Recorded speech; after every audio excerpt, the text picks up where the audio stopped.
생생하게 상생하며 YTN 라디오 생생경제. 안녕하세요. YTN 라디오 생생경제 김혜민입니다. 정말 헉하는 뜨거운 더위가 계속되고 있습니다. 이렇게 더운 날에는 정말 옆에 사람 한마디도 거슬리고 짜증날 수 있어요. 여러분들 각별한 주의가 필요합니다.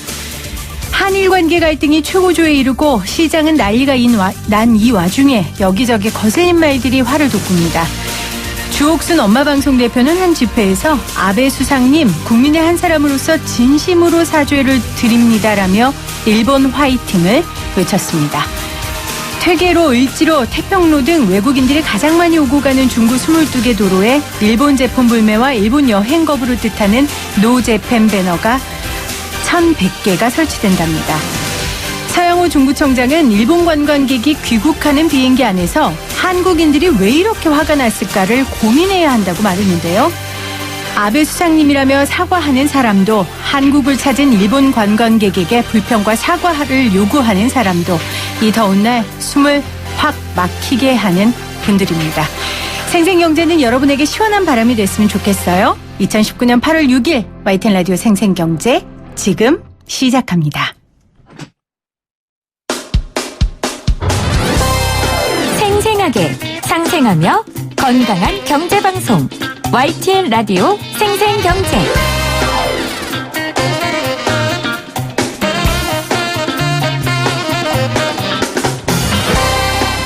오늘 가장 뜨거운 경제 뉴스를 제일 생생하게 전해드리는 시간입니다.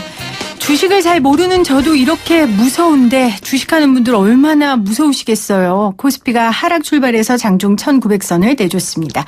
아침부터 미국이 중국을 환율 조작국으로 지정했다는 뉴스도 들려왔고요. 추락할 바닥이 아직도 있을까요? 이진우 GFM 투자연구소 소장 나오셨어요. 안녕하세요, 소장님. 네, 안녕하세요. 저는 좀 무서우려고 합니다. 한 달 전하고는 영 달라졌죠? 네, 어떻게 뵐 때마다 상황이 안 좋아져요? 그러네요. 올 한 해가 그런 해인가 봅니다. 그러게요. 오늘 네. 시장 상황 일단 좀 짚어주세요. 네, 많이들 참 놀라고 시작했던 하루입니다. 미국에서 뜬금없이 또 중국 왔다가 환율 조작국으로 지정한다고 해가지고. 뜬금없입니까? 뜬금없죠. 우리가 알기로 해마다 4월, 10월 되면은 꼭 아마 생생경제도 예외 없이 환율 조작국 보고서, 재무 보고서, 환율 보고서 이제 다루셨을 텐데. 그런 시기와도 무관하게 또 그리고 애초에 자기들이 제시해 놓았던 환율 조작국 지정 요건과도 무관하게 네. 그냥 덜컥했죠. 그래서 개장 초에 코스피가 1900도 깨졌으니까 말다 했죠. 지난 8월 1일 날 우리 종가가 2017포인트였습니다.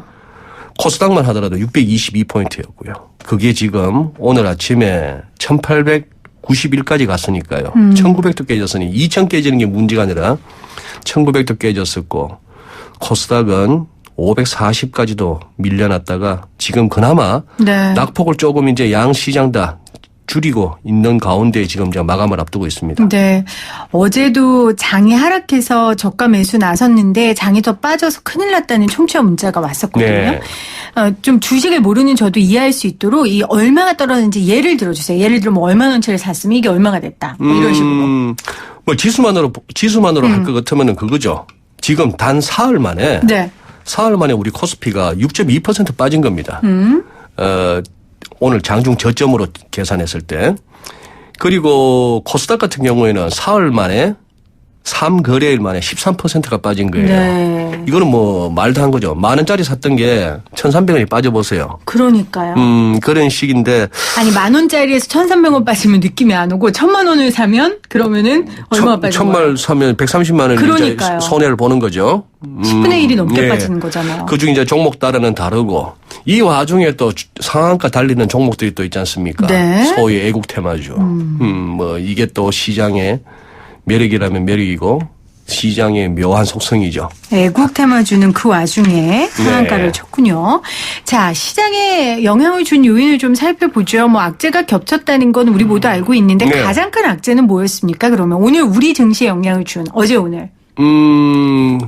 지금 이제 최근 한 사흘 들어 8월 들자마자 이렇게 된 것들 제일 큰 이유는 역시 트럼프 대통령입니다. 네. 지난 31일 날 7월 말 이른바 연방공개시장위원회 FMC가 있었죠. 네. 금리를 내리긴 내렸습니다만 그다지 시장이 기대하는 만큼 내리지 않을 것 같은 그래서 이른바 FMC 실망감, 연준에 대한 실망감이 지난주 목요일 날 우리 시장에 그거였다면 그다음에 미국 현지 시간으로 목요일 날 트럼프 대통령이 중국에다가 3천억 달러어치 추가로 네. 관세 때린다 했던 거 그 여파가 지금까지 이어져 오는 것이죠. 거기다가 우리나라는 또 자체적인 요인이 하나 더 있죠. 한국과 일본 간의 관계가 계속해서 그 출구가 보이지 않는 상황. 네. 거기다가 또 북에서는 계속 뭘 그래 쏘아 올립니다. 네, 이런 오늘도 것들이 그랬죠. 예, 이런 것들이 계속해서 시장을 짓누르고 있네요. 대내적인 불확실성이 계속되기 때문에 시장이 이렇게 반응할 수밖에 없는 네. 건데 지금 아까 말씀해 주셨잖아요. 그 연준의 실망감 네. 그리고 트럼프가 3천억 달러 규모의 중국산 상품에 10% 추가 관세 부과하겠다는 거. 네. 그런데 미국 증시도 흔들렸어요. 네. 네. 그 이유는 아까 말씀하신 이 두 가지 때문이에요. 그래도 좋잖아요. 지금 상황이 미국 경제가. 예. 지금 이제 미국의 경기 상황을 어떻게 볼 것이냐 하는 부분은 네. 참 보기 나름입니다. 마치 그거 비유하자면 그거예요. 물 반 차 있는 컵. 물이 반이나 차 있다? 아하. 반밖에 없다. 해석의 문제다. 해석의 문제다. 네. 지금 미국 경기 상당히 좋은 거 아니냐라고 볼 수도 있는 거고요. 이미 정점은 지나고 이제 끝물도 지나고 이제는 더 나빠지는 상황밖에 없지 않느냐. 여기에 어떤 정책 여력도 마땅치 않고 그리고 미국 증시도 무엇보다도 제일 큰 부담은 그겁니다. 지난 10년 넘게 너무 오르기만 했다는 거예요. 그리고 이 장이 또 빠지면은 알고리즘 매매라는 얘기는 몇 번 들어보셨죠. 네. 사람이 일일이 주문을 넣는 게 아니고 어떤 주문의 조건을 사든지 팔든지 뭐 손절이 되었건 뭐가 되었건 어떠한 조건 어떤 가격대가 왔을 때는 나는 주문이 나간다. 네. 그것이 굉장히 비중이 큽니다. 시장에서. 우리 사람은 그게 잘 안 돼요. 예를 들어 내가 어떤 주식을 5만 원에 샀습니다. 나 이거 그러면은 4만 원 가면은 난 뒤도 안 돌아보고 팔 거야. 그게 되니까 기계죠. 그게 안 되죠. 안 그게 되죠, 안 되는 사람은. 사람인 반면에 그럼요. 기계는 되는데 기계는 또 비슷한 레벨과 비슷한 조건에 똑같은 주문이 나가게끔 돼 있다 보니까 오를 때도 크게 오르지만 빠질 때는 또 이렇게 네. 한 번씩 쿵쿵 사람 놀라게 하는 그런 급락장이 연출되고 있는 그런 상황인데 미국 정치도 지금 사실 기로에 서 있습니다. 네. 10년 남짓 이어져 왔던 이 조정다운 조정 없이 왔던 장을 계속 끝까지 갈 수 있느냐 아니면 지금은 크게 한번 조정을 바꾸고 가야 되느냐 그 네. 기로에 서 있는 상황이죠. 트럼프 대통령은 조정 안 하고 싶을 거 아니에요. 안 하고 싶겠죠. 네. 안 하고 싶은데 본인이 하는 일이나 올리는 트위터는 어쨌거나 시장 입장에서는 보고 있으면은 왠지 주식을 털고 싶어지는 그런 내용들이 많죠. 그러게요. 여전히 또 트위터를. 모르겠습니다. 이번에도. 그걸로 혹시나 돈 벌고 있는 건 아닌가 싶은 생각도 들긴 듭니다. 대통령 재선보다는 이걸로 돈을 벌고 있다. 그냥 웃자고 하는 네. 얘기고요. 돈 그 정도 벌었으면 대통령 재선을 더 하고 싶을 거예요. 제가 트럼프 대통령 마음 모르겠지만. 네. 어찌 됐건 다시 본론으로 돌아와서. 우리가 좀 사실 일본 때문에 정신이 없어서 이 미중 무역 전쟁을 좀 잠시 잊고 있었던 네네. 것 같아요. 오늘 아주 다시 한번 깨닫게 해줘. 아직 미중 무역 전쟁 중이었지? 이걸 그렇습니다. 깨닫게 해준 일이 있었죠. 네. 미국이 중국을 이제 환율 조작국으로 지정했는데 일단 환율 조작국이 뭔지 간단하게 설명해 주세요. 환율 조작국. 네. 그냥 힘센 미국이 자기들 마음대로 정한 겁니다. 마음대로 네. 정한 겁니까? 너희들은 보니까 그냥 너희 나라 통화 가치를 떨어뜨려서 니네가 조작하고 있어. 이거군요. 조작하고 있어. 우리가 보기에 그런 거야 해서 그렇게 자기들 나름대로 정해놓은 조건에 따지는 거죠. 그 조건이 뭡니까? 그게 이제 지난 5월 달에 네. 환율 보고서를 발표하면서 기존의 조건에 살짝 변경을 가하긴 해가지고 조금 더 까다롭게 했습니다. 미국 상대로 무역 흑자 1년에 200억 달러 이상 내는 경우 그리고 그 나라의 경상수지 흑자가 GDP 대비 3% 이상 이걸 갖다 지난 5월 달에 2% 이상만 돼도 이거는 좀 과한 거 아니냐. 너무 많이 버는 거 아니냐 이런 얘기죠. 네. 그리고 외환시장에서 개입 문제입니다. 즉 환율을 우리나라의 경우 환율을 끌어올려서 수출 경쟁력, 가격 경쟁력을 높이기 위해서 원화를 갖다가 가치를 떨어뜨리기 위한 달러 매수 개입 이런 걸 갖다가 GDP 규모 대비 2%에 달하는 외환 규모로 하면 이 세 가지 조건인데 이 세 가지 조건에 다 걸리는 나라는 없습니다. 네. 중국 같은 경우에도 그냥 대미 무역 흑자가 작년에 한 4,190억 달러 어마무시하죠. 니네가 많이 벌어간다는 많이 거 아니에요? 벌어가니까 네. 그랬다가 이 조건만 갖고 해봐야 해마다 4월 10월 가봐야 늘 그냥 그만 군불만 떼다가 경고만 줄 수 있으니까. 그런 상황인데 그냥 이번에 덜컥 카드를 뺀 거죠. 카드를 뺐다. 그러니까 여러 가지 기준이 있어요. 뭐 경상수지 흑자, 대미무역 흑자, 네. 뭐 세 가지 정도 있는데 그래도 근거 이 기준에 다는 안 맞더라도 미국이 주장한 근거가 있을 텐데 없어요. 왜냐하면 트럼프 대통령이 트윗에다가 중국이 자구 통화 가치를 역사상 거의 최저 수준으로 떨어뜨렸다. 너무 확신을 하면서 그것은 네. 환율 조작이다라고 공격했거든요. 네. 근거 전혀 없어요. 트럼프 대통령의 특기 중에 하나가 프레임을 갖다가 잘 짜는 겁니다. 예를 들면 연준과의 관계도 그거죠. 이러다가 본인의 어떤 업적 중에 제일 내세우는 거 주식시장. 이러다 주가가 빠지면은 그동안 주가가 올랐던 거는 본인이 정책 잘 펼쳐서 정치 잘해서 올라왔던 거고 장 빠지면 이제 전부 연준 탓으로 돌리는 네. 그런 것처럼 환율과 관련해서도 프레임을 잘 짰어요. 예를 들어서 미국이 3천억 달러에 대해서 관세를 때리는 순간 시장에서는 위안화 가치가 하락할 수밖에 없습니다. 그렇겠죠. 그것은 시장의 논리인데 이걸 갖다가 중국이 이제 조작을 했다라고 이제 우기는 거예요. 프레임을 짜는 겁니다. 본인이 네. 한 그리고 이야기인데 네. 이제 본인이 한 이야기에 시장은 자연스럽게 시장 논리에 반응하는 따라서 건데. 반응한 것인데 이걸 갖다가 그건 특히 이제 괘씸죄에 걸린 것이죠. 괘씸죄. 뭐냐 하면은 어제 인민은행이 10시 반 무렵이면은 매일 위안화 고시 환율 일종의 기준율입니다. 네. 시장에서 이걸 기준으로 삼아 거래해라 하는 건데 그걸 고시를 하면서 살짝 기존에 이렇게 고시해오던 방식대로 따르면은 시장도 나름대로 예측할 수 있잖아요. 그거보다 환율을 좀 높여서 뭐 6점 어쨌거나 7 아래긴 합니다만 위안화 약세 쪽으로 고시를 했어요. 그러면서 네. 어제 시장에서 1달러당 7 위안을 넘어서는 환율이 되는데도 딱히 인민은행이 그걸로 불편해하지 않았습니다. 시장은 감잡았죠. 아하, 중국이 이거 가도 된다고 사인을 주네 했던 것이고 그러니까 뭐 24시간도 안 걸리네요. 트럼프 대통령이 화끈합니다. 그냥 바로 그냥 이들 환율 조작하는 네. 애들 이렇게 그냥 주원 글씨를 새겨버리네요. 지금 소장님이 이제 달러당 7위안선이라고 했는데 이게 네. 심리적 마지노선이라면서요. 그러니까 그동안에 이게, 굉장히 네. 주목했었죠. 그러니까 이게 지금 어제 돌파하면서 사실은 미국이 그동안 벼르고 있었는데 환율 조작국 카드 낼 수 있겠다 이렇게 네. 된 거죠. 그러면은 중국은 어떻게 할까요? 중국이 가만히 있겠습니까? 반격이 좀 궁금해지는데요. 가만히 있을까요? 네, 지금 안 그래도 베이다이어 회의가 열리고 있고 중국 공산당 지도부 현직 전직 할 것 없이 중국의 실력자들이 모여서 회의를 하는데 참 그 안에는 비공개 회의라서 무슨 내용이 오가는지 궁금합니다만 자신들 그 사람들 사이에도 꽤나 많은 얘기가 오갈 겁니다. 미국과의 이 관계를 어떻게 풀어나갈 것이냐.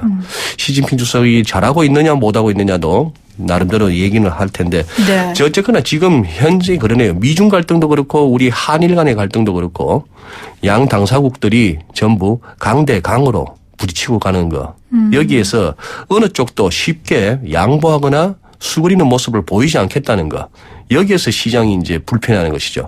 그 그러니까 얘기는 많이 듣지 네. 않습니까? 시장이 제일 싫어하는 것은 불확실성이다. 맞아요. 나쁘더라도 확실하게 나쁘던지 그럼요. 그런 얘기를 하더라고요. 근데 예전에는 이제 겁도 주고 경고도 주고 말로 끝났던 그렇습니다. 것들이 이제는 막 액션으로 취해지니까 네. 그게 시장에서 굉장히 큰 파동을 네. 지금 치고 있는 것 같아요. 네. 이제 우리 얘기 좀 해볼게요. 자.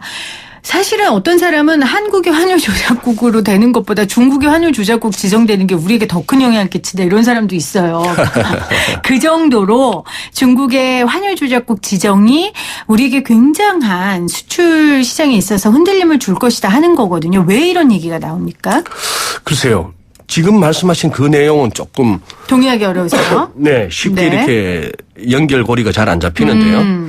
일단 환율 조작국으로 지정해서 과연 얼마나 실질적인 타격을 갖다 중국에 입힐 것인지 뭐 우리가 환율 조작 검색만 들어가더라도 뭐 대충 이렇게 되면 이래 합니다 하는데 현실에서 그 경우가 잘 없었으니까 그러한데요. 문제는 이겁니다.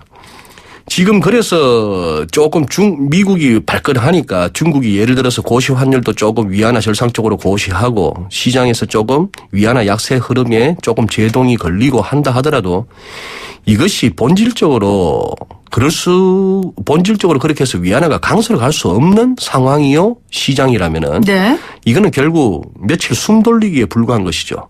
궁극적으로 위안이 약세로 갈 수밖에 없는 상황.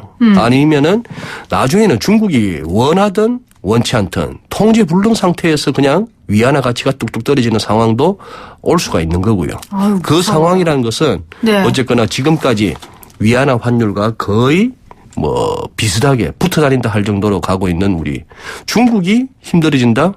그만큼 이제 중국을 상대로 우리가 많이 벌어왔던 또 상대로 비즈니스를 해온 우리 입장에서 힘들어진다 하는 그런 차원이 되겠습니다. 그러니까 직접적인 수출의 영향보다는 우리 경제가 워낙 중국과 함께 발맞춰 가는 게 많으니까 네. 중국 파트너 국가가 흔들리니까 우리도 흔들릴 수 있다는 말씀이신 거예요? 근데 이제 어떤 자료를 보면 네. 중국의 대미 수출이 10% 감소하면 네. 한국의 대중 수출이 19.9% 감소할 거라고 전망하는 자료가 있더라고요.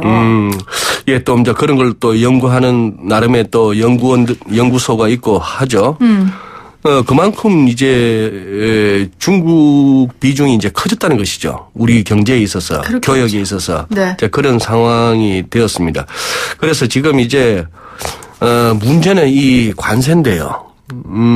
환율 조작국은 그렇게 해서 이제 서로가 네. 주거니 받거니 주고받는 잔펀치 중에 하나인데 이걸 갖다가 지금 중국도 애써 미국의 비위를 맞춰가면서 이른바 농산물도 넉넉히 사줘가면서 이걸 풀어가려는 자세를 보이지 않는다는 점이 사실은 좀 더 걱정되는 부분입니다. 그러니까 우리가 이렇잖아요. 잔펀치 계속 날리는데 항복을 안 하거나 뒤로 안 넘어가면 네. 이제 강펀치를 강펀치가 날리잖아요. 날리는. 네. 그러면 지금 미국이나 중국이 할 강펀치가 아직 뭐 어떤 게 남아 있습니까? 전 지금도 많이 아픈데. 강펀치. 네.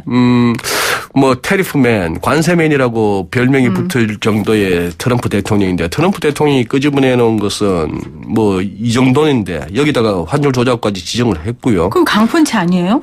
나름 강펀치죠. 네. 나름 강펀치인데 트럼프 대통령이 내놓을 수 있는 게 앞으로 더 뭐가 있을까 뭐 생각을 해본다면은 이제 그런 거죠. 중국이 싫어할 만한 얘기들을 갖다가 자꾸 끄집어내는 거죠. 인권 문제나 정치적인 대만이나 문제로. 홍콩 같은 이런 사안을 갖다가 슬금슬금 중국 속을 갖다 뒤집어 놓는 네. 그런 정도가 예상되고 중국 같은 경우에는 뭐 나중에 이제 극단적으로 가다 보면은 네. 아이 뭐 미국 국채 들고 있는 거 팔고 뭐 그렇게 해서 그래? 우리 그러면 위안화 절상해 주려면 달러를 좀 팔아야 되는데 우리 달러? 그러면 국채 팔아서 만든 달러로 달러 팔지 뭐 이런 식의 논리도 가는데요. 결국은 그래 봐야 서로 아픈 겁니다. 서로 피나죠. 예, 때로는 맞는 쪽보다 잘못 때리다 보면 그럼요. 예, 때리는 사람도 쪽도 아파요. 아프고 잘못하면 골절이 오는 수도 있고. 그렇군요. 자, 강펀치를 양국에서 날리는 사이에 이제 우리 주식이 이제 아주 더 출렁거리고 있는데요. 우리 투자연구소 소장님이시니까 그러면 이럴 때에 우리가 지금 어떻게 해야 되나라는 얘기를 좀 해주셔야 될 것 같아요. 정부에서는 오늘 뭐 손병두 금융위원회 부위원장도 아주 금융시장 양호한 대내의 건전성으로 외부 충격 조기에 우리 극복해 왔다. 그러니까 시장 참여자 모두가 객관적인 시각에서 냉정을 되찾고 차분히 대응해 나가는 네. 지혜가 필요한 시점이라 그랬어요. 네. 좋은 말은 다 하셨어요. 네. 근데 이게 객관적이 되냐고요. 냉정해지냐고요. 장이 그렇죠. 이렇게 빠졌는데 그렇습니다. 이 투자 전략 어떻게 세워야 됩니까? 예, 뭐 항상 그런 위치에 계신 분들은 그런 식의 어떤 레토릭을 구사하실 수밖에 없는 거 우리가 다 이해하는 것이고요. 이해해도 돈 잃은 사람은 마음 아픕니다. 마음 아픈 거죠. 네. 지금은 참 그거 합니다.